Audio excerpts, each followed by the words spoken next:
Hello everyone, welcome back to the channel. আজকে একটি 10 লাইনের রচনা শেয়ার করছি। বিষয় আমার পরিবার। মা, বাবা, ভাই ও বোনকে নিয়ে আমার ছোট্ট পরিবার। আমার পরিবারে আমরা সবাই মিলেমিশে সুখে বাস করি। আমার বাবা আমাদের পরিবারের প্রধান এবং তিনি আমাদের জন্য কঠোর পরিশ্রম করেন।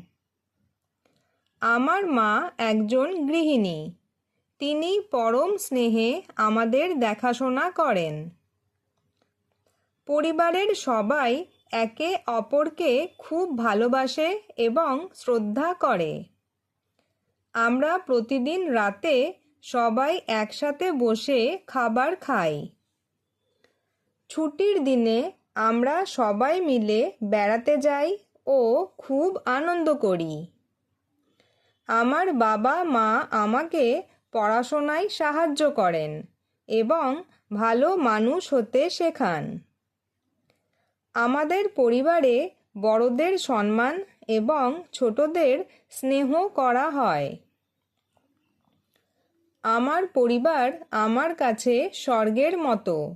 আমি আমার পরিবারকে খুব ভালোবাসি।